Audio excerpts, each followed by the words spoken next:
Before we get into the story, comment below where you are watching from today. I gave everything to my son Marcus for 30 years.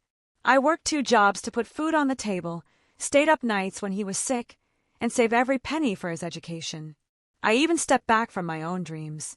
But last week when I told him I had lost my job, he didn't even let me finish.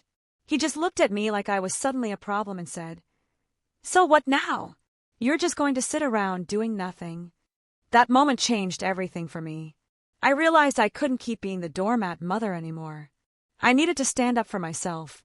What Marcus didn't know was that my employer, Isabella, who'd become more like family to me over the years, had left me something in her will. And now, I was going to make sure my son understood that treating people like they're disposable comes with consequences. I had just gotten home when I told Marcus I wouldn't be working for Isabella anymore. Before I could even explain, his face changed. Not concern, just irritation. "You quit?" That was $8,000 a month coming into this house. What were you thinking? The little happiness I felt about coming home disappeared instantly. I thought he would understand. I came back because I wanted to be here for them, not to be a burden. His wife Vanessa comes from what she calls good stock. Her mother teaches at the university, and her father works in government.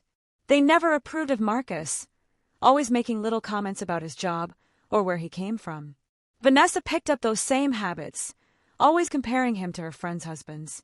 I thought maybe the inheritance Isabella left me would change things. $8 million might finally make them see Marcus differently. But I kept quiet about the money for now. Instead, I mentioned my other reason for coming home. I heard Vanessa wants to have a baby soon. I thought I could help out when the baby comes, give you both some support. Vanessa's face went cold. She didn't even try to hide her reaction. No offense, Sophia, but taking care of a newborn requires professional training. You clean houses. It's not the same thing. Her mother Julia nodded along. It's more complicated than you think. We're already looking into qualified nurses with proper credentials. They had obviously discussed this before I even walked in the door. Just like that, I wasn't good enough to help with my own grandchild. I swallowed hard and nodded, trying to keep things peaceful. "If you've got it handled, I won't interfere," I said quietly. Julia raised an eyebrow. "Good. But we'll need you to cover the costs for the nanny and night nurse. Since you'll be living here, that's the least you can do." I felt like someone had punched me in the stomach. Marcus immediately backed her up. "Mom, that's why quitting your job makes no sense. Our expenses are about to go way up with the baby coming." That's when everything became clear. They didn't want me home because they missed me. They wanted my paycheck. I was just a walking wallet to them. "I'm 58 years old," I said, my voice steadier than I expected. "I've worked since I was 16. I think I've earned a rest." Vanessa laughed, not even trying to be kind about it. "Rest? With what money? You don't have a pension or savings." That hurt. I wanted to save for retirement years ago, but you both said I should help with your mortgage instead. Now you're throwing that back at me. Vanessa flipped her hair back. "Not our fault you couldn't afford a decent house without our help. Some people just make better choices. If you're still with me, make sure to hit subscribe because what happens next changed everything. This story is about to take a turn you won't see coming. Stay tuned to see what happens when a mother finally reaches her breaking point. Marcus tried to calm Vanessa down, but ended up raising his voice at me instead. "Mom, stop it. You're upsetting Vanessa when she's trying to get pregnant. We need your income right now. You're healthy. You can easily work another 20 years. Talk about retirement when you're 80. 20 more years of working." I just stood there, trying to process what he was saying. After everything I'd done, every extra shift I'd taken, every time I'd gone without so they could have more, this was how they saw me, as a source of money that hadn't dried up yet. That's when I realized all their promises were lies. When Marcus was in college and dating Vanessa, I moved to a different city to work as a live-in housekeeper just to save enough for their house down payment. They didn't contribute anything, but the house was put in their names only. They had looked me in the eyes back then and promised, "When things get better, we'll take care of you. You'll have the life you deserve." Now I understood what they meant by the life I deserve, working until I couldn't stand anymore with nothing to show for it. I took a deep breath and said, "I'm retiring." "That's final." Julia's expression changed immediately when she realized I was serious. "Be realistic, Sophia. There's not even room for you here long term. She paused, trying to sound reasonable. But I have a solution. I know a wealthy family looking for a live-in helper. You'd have room and board, plus salary. You've done that work before. Vanessa smiled like this was some brilliant idea. See? Perfect. You could still help with our expenses that way. Everybody wins. Julia shrugged. Going back to work wouldn't kill you. Don't be so quick to say no. My face grew cold. I already quit. I'm not going back to work in anyone's house ever again. Julia's smile vanished. Fine. There's a senior residence nearby. You could apply for a work-based stay kitchen help, cleaning services, something to earn your keep. Vanessa rolled her eyes. Now that makes sense. You can't just live here expecting us to carry you. I turned to Marcus. You really think it's okay to send your own mother to scrub floors in a retirement home just to keep herself fed? He wouldn't meet my eyes. Mom, be realistic. You've always said you wanted to be independent. This way you support yourself. Then he pulled out his phone. There's a spot available right now. I already called to check. You could move in today. Right in front of me, he started dialing. I couldn't believe it. The son I'd given everything for was trying to send me away like trash. Tears came to my eyes. Marcus, I gave everything to raise you. I emptied my savings to buy you this home. And now I'm just a burden? Is this how you repay your mother? For a second, guilt flickered in his eyes, but quickly turned to anger. He kicked my suitcase, sending it crashing to the floor. You think you suffered? That was your choice. If you hadn't divorced Dad, we wouldn't have ended up broke. I could have grown up rich. You owe me for the rest of your life. I stood frozen, staring at the stranger who was my son. If only he knew the truth. I divorced his father for him. If I hadn't walked away from that marriage, his wealthy father never would have claimed him. Every sacrifice was for Marcus to have a chance at life. Marcus wasn't my biological child. He was adopted. I found him at the city's welfare center when he was barely a year old, fragile with blue lips. He'd been born with a severe heart defect and abandoned in a dumpster. My husband and I adopted him. We traveled across the country finding specialists to save his life. But 2 years later, my husband changed. He said he was tired of raising someone else's child and gave me an ultimatum: send Marcus back or leave and raise him alone. I chose Marcus. I worked multiple jobs, sleeping only a few hours a night. I kept him alive. He recovered and eventually made it to college. I never told him the truth because I didn't want to burden him with knowing he was abandoned twice. I wanted him to believe the world could be kind. Never did I imagine he'd become this cold, selfish person standing before me. I was angry, but also relieved I hadn't mentioned the inheritance. If they knew about the $8 million Isabella left me, this would have been even uglier. If this is how heartless you are, then we're done. You and I have nothing to do with each other anymore. I picked up my suitcase. Julia grabbed my arm. What are you saying? He's your son. You can't just walk away. Vanessa jumped in. What kind of mother does that? That's unbelievably selfish. I let out a cold laugh. You're a college professor, and this is your argument? Legally, a parent is only obligated to care for a child until they're 18. I've supported Marcus well into his 30s. Marcus's face twisted with rage. That's not parenting. Every miserable thing in my life is because of you. You owe me forever. Then he shouted, Did you ask for my permission when you decided to bring me into this world? I almost laughed at how ridiculous he sounded. I must have been blind to have raised someone like you. And if you got such deep questions, maybe you should ask your birth mother, the one who left you in a dumpster. He froze, confused. I no longer cared if he understood. I walked out without looking back. Behind me, I heard angry shouts. When you hit rock bottom, don't come crawling back. I turned around calmly. Don't forget the house you're living in was bought with every penny I saved. If I ever decide to take it back, you'll have nowhere to live. Vanessa stormed to the doorway. Don't you dare touch this house. It's registered in our names. It's legally ours. Fine, I said. I don't care if I have to spend the price of 2 houses. I will not let this house stay with ungrateful leeches. Vanessa laughed. 2 houses? You probably don't even have $1,000. This house is ours. People like you deserve to rot on the street. She slammed the door in my face. I just turned, pulled out my phone, and started browsing listings for luxury homes in the city's best neighborhoods. That night, I checked into the most exclusive hotel downtown and contacted Isabella's attorney to start legal proceedings to reclaim everything that was mine. A week later, I had an appointment to tour a highly sought-after gated villa community.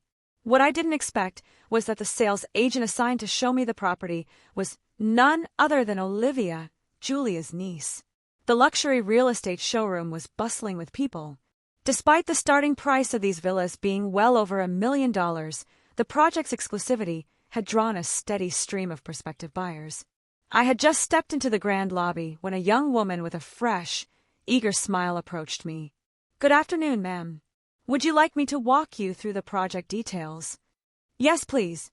Could you start by showing me the model homes?"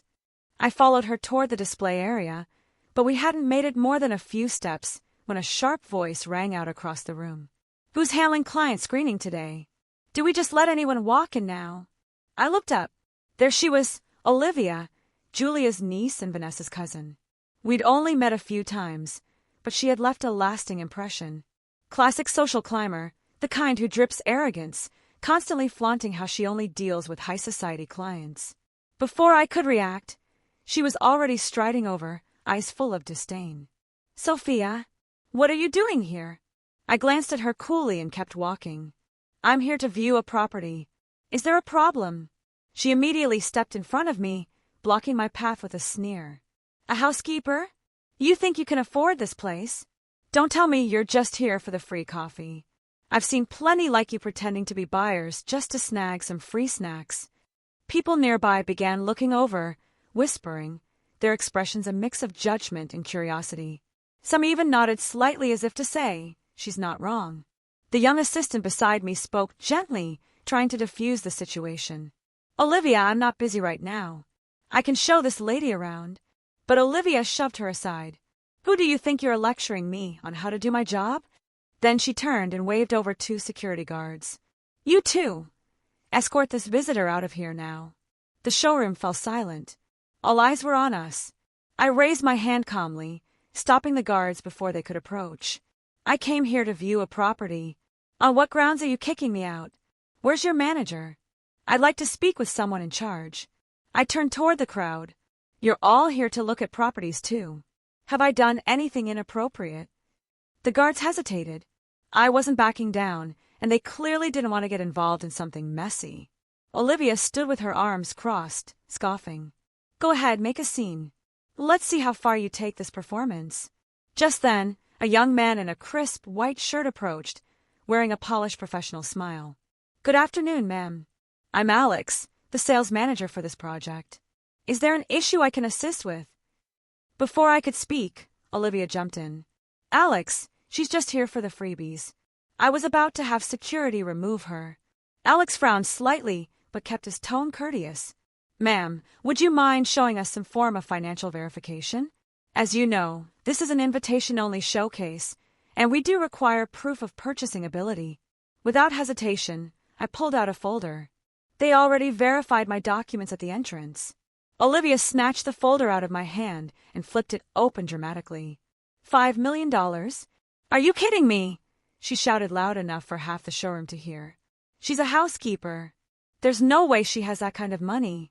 I know her background better than anyone here. This has to be fake."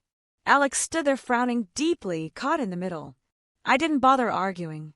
Instead, I took out my phone, opened my banking app, and held it up for them to see. The young assistant leaned in, counting softly under her breath. $1 million? Oh my God, over $8 million! Gasps rippled through the crowd. People's eyes widened, no longer judging, now stunned and curious. Someone near me whispered, "Damn, she's got serious money." Olivia's face drained of color, cycling rapidly from red to pale. She looked like she wanted to vanish into the floor, but she still wouldn't give up. "Alex, that banking app on her phone has to be fake. There's no way she has that kind of money." Alex's face darkened. "Olivia, that's enough." Then he turned to me with a respectful tone. "Ma'am, I truly apologize. This has clearly been a mistake on our part. I'll assign our most experienced client manager to assist you right away." I waved a hand lightly, offering a calm smile, then turned to the young woman who'd greeted me earlier. No need. She's perfectly fine. Very professional. I want her to show me the property. Alex looked slightly uneasy. Actually, she just started. Still in training, technically. I was only worried she might not have enough experience, but I like her, I said firmly. I'm buying the house today, and I want to do it through her. Alex nodded immediately. Of course, absolutely. Monica, make sure you take excellent care of our distinguished guest. Olivia stood off to the side, her face stiff, her lips twitching with frustration. She watched me walk away, seething, then muttered under her breath, "Just a glorified errand maid pretending she's somebody." I ignored her completely and pointed to the scale model at the center of the showroom. "I want to see this one," I told Monica. The moment I laid eyes on that villa, I knew. Soaring ceilings in the living room, a spacious backyard garden, a sunroom spanning over 200 square feet. Most importantly, it was fully furnished and move-in ready. "I'll take this one," I said without hesitation. "Let's get the paperwork started." Monica's eyes lit up with excitement. "Ma'am, are you sure you don't want to tour a few more options?" "No need. This one is more than enough." She could barely contain her joy. "Ma'am, this'll be the first sale I've ever closed. You're my lucky charm." We headed to the signing area, and as I reviewed the paperwork, a low murmur started behind me. Damn, she just signed without a second thought. $1.5 million didn't even blink. Money talks. That's what real wealth looks like. Didn't Olivia say she's just a housekeeper? Probably flashing around her employer's money. Then Olivia's voice cut through the whispers, laced with gossip. "Oh, you have no idea. She's not your average housekeeper. She's one of those living assistants for wealthy old men, if you know what I mean. Not just dusting and mopping." I set down the contract and turned toward Monica. "Monica," I said with a steady smile, "could you please get Alex for me again? I'd like to purchase another property." The room went completely silent, as if the air itself froze. Monica's eyes widened, her voice trembling.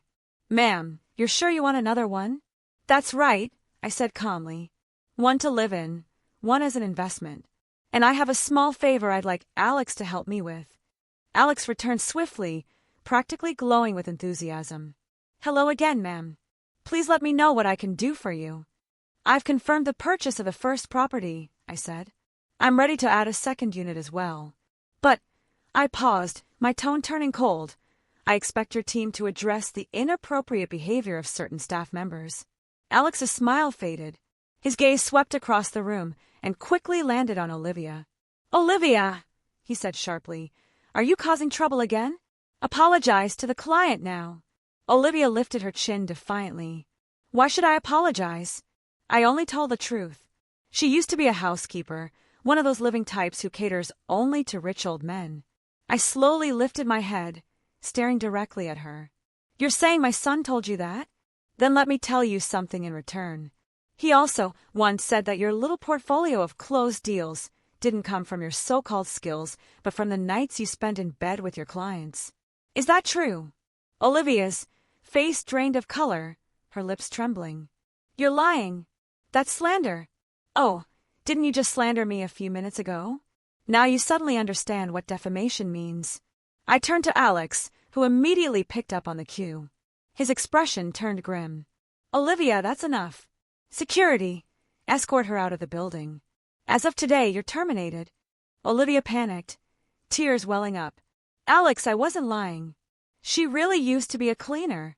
But Alex's tone remained firm. "You violated company policies in a very serious way. Your employment is terminated effective immediately." I raised my hand to stop the security guards. "Hold on. She's not going anywhere just yet. She publicly defamed me, and I'm not letting this slide." Right then and there, I took up my phone and dialed. "Hello. Yes, this is the police department. I'd like to file a report for defamation and public harassment." 10 minutes later, 2 officers arrived at the showroom. After hearing my account and reviewing the incident, they issued Olivia a formal warning. They made it clear if she didn't offer a public apology, I had every right to press legal charges. Cornered and shaking with rage, Olivia finally mumbled through clenched teeth, "I'm sorry." She shot me and Monica one last hateful glance before storming off. By the end of it, I signed contracts for both properties, paid in full without so much as a pause. Monica stood by my side, eyes shimmering with emotion. "Ma'am, I can't thank you enough. I've been working here 3 months without a single sale, and today 2 units back to back. You're honestly my miracle." That evening, just as I returned to my hotel, my phone rang. "Mom, what the hell did you do to ruin Olivia's job? Her whole family is coming after us now, demanding answers. How do you plan to fix this?" I answered breezily. "Let them come. That's your problem now. Didn't I already tell you we're done? I owe you nothing. You stirred up trouble and now expect us to deal with the fallout? That's not right." That made my blood boil. Trouble? Are you kidding me? Olivia defamed me in public. She brought it on herself. The police were there. You think they just showed up for fun? Ethan went quiet for a beat. When he spoke again, his tone had softened noticeably. All right. Let's just move on. By the way," I heard that hesitant tone, that calculated shift in interest. "Who's your new employer, really? They must be seriously loaded, and they seem to be treating you pretty well too, huh?" I laughed silently to myself. There it was again. The scent of money, and he was sniffing around like a bloodhound. "It doesn't matter who they are. It has nothing to do with you. Let me say it one more time. We're done for good." With that, I ended the call and blocked every single number from him, Vanessa, and their entire family. But what I didn't expect was that just a few days after moving into my new home, I'd run into someone I hadn't planned on seeing again, Julia. That afternoon, I was at a high-end piano showroom downtown, browsing options for a grand piano. I had just settled onto the bench, ready to test out the keys, when the front door swung open and a flurry of footsteps echoed through the space. In walked Julia, surrounded by her ever-present circle of social friends, their voices loud with self-importance. "What kind of store is this?" Julia scoffed. "Letting just anyone sit down and bang on a piano. How unprofessional." Her eyes landed on me, and the sarcasm practically dripped from her smile. "Sophia, did you even wash your hands before touching that instrument? Weren't you in housekeeping work all these years? God knows what kind of germs you've got all over your fingers." Her little clique chuckled and whispered among themselves, eyeing me with barely disguised contempt. "That's the housekeeper-in-law you were talking about," one of them asked, not even bothering to lower her voice. "She can't afford to buy one, so she comes here just to pretend?" The sales associate approached me with a warm, professional smile. "Please feel free to continue trying the piano, ma'am. That's exactly what they're here for." I nodded politely, then turned back to the sheet music and prepared to play. The other sales rep approached Julia's group. "Ladies, welcome. Is there a particular model you'd like to see?" Julia shot me a frosty glance. "We were going to take a look, but now I'm not so sure. Clearly, this store doesn't care about its instruments." I gave the store associate a calm smile. "I'll need a bit more time to try a few. I fully intend to make a purchase today." One of the women scoffed and dropped into a nearby sofa, arms crossed. "Sure you do. I'll just sit right here and watch how you talk your way out of this." I chose one of my favorite pieces and let my fingers fall gently on the keys. The notes of Moonlight Sonata floated through the air. The woman twisted her mouth in mockery. "What even is that? Sounds like noise. Who taught her to play?" But before I could respond, the sales associate by my side started clapping, genuine admiration in his eyes. "Ma'am, that was beautiful. Honestly, that's one of the most moving renditions of Moonlight Sonata I've heard in a long time." Just then, a few young people stepped into the showroom. They didn't say a word, simply stood listening. When I finished, a round of spontaneous applause erupted. "Wow, that was incredible. I've studied piano for years, and I still can't bring out that level of emotion." Julia stood nearby, her brow tightening, eyes narrowing in confusion. She couldn't seem to wrap her head around it. How could someone she'd always looked down on play with such grace and skill? Truth was, I owe this to Isabella. Whenever she had free time, she invited me to learn music, painting, literature. I studied with dedication, deeply grateful for her generosity. Over the years, she didn't just change my lifestyle, she transformed my spirit. The woman with Julia made one last desperate attempt to save face. So what if you can play one song? If you're really that impressive, pay for the piano right now. I had already made my choice. Calmly, I handed my card to the associate. Thank you, ma'am, he said cheerfully. That'll be $155,000. I entered my PIN. Transaction approved. May I have your name to finalize the invoice? Of course, I said and wrote it down. Sophia Turner. The woman blanched.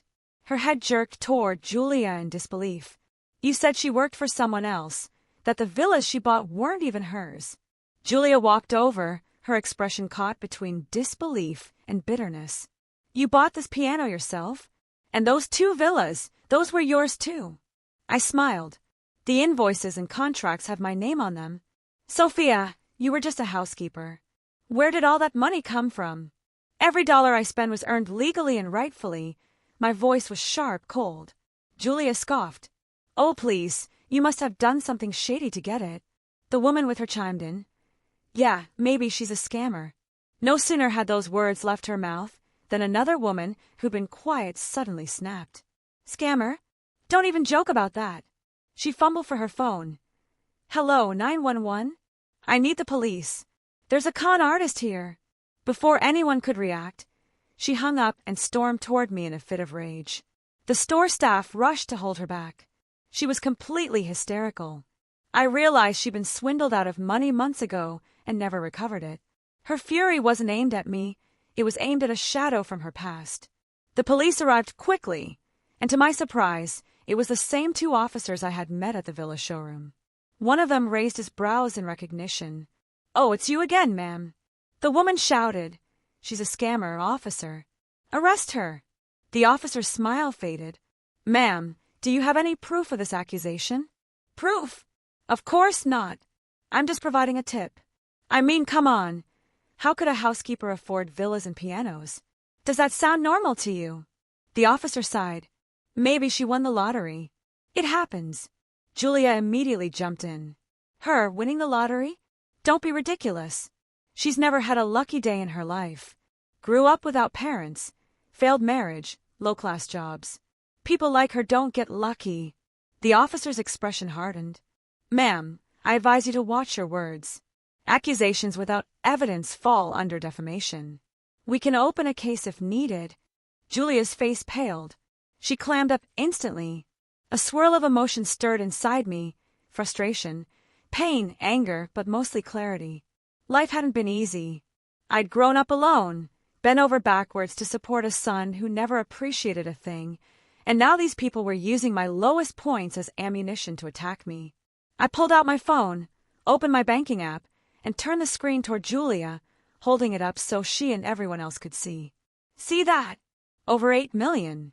All legal, all mine. No dirty secrets, no tricks. Just blessings you'll never understand. Julia's water cup slipped from her hand and crashed to the floor. 8 million? How do you have that kind of money? Her expression twisted, like something had just clicked. Oh, now I get it. That's why you cut ties with your son. You got rich and dumped him like trash. How heartless, Sophia. I turned to her, my tone sharp. Don't twist the story, Julia. I was ready to leave every cent to your daughter and my son. That was my plan. But then you decided I was a burden the minute I quit my job. You pushed me out of the house like garbage. You wanted me to scrub floors at a nursing home just to keep earning for your family. Tell me, Julia, do you have any decency left? I turned to the onlookers. Doesn't this pack of ingrates deserve everything they've lost? The crowd's energy shifted, their eyes now filled with judgment aimed at Julia and her friends. Julia's face burned red, like a con artist caught mid-scheme. You're lying. We never said you should go work somewhere else. Should I play the recording for everyone here? Let them hear your exact words. Her face went pale. For a second, I saw real fear in her eyes. That recording is probably edited. I'm not listening to that garbage. Her voice cracked as she retreated toward the exit. Sophia, you're cruel to the core. You'll get what's coming to you someday. With that, she stormed out, slamming the door behind her. Years have passed since then.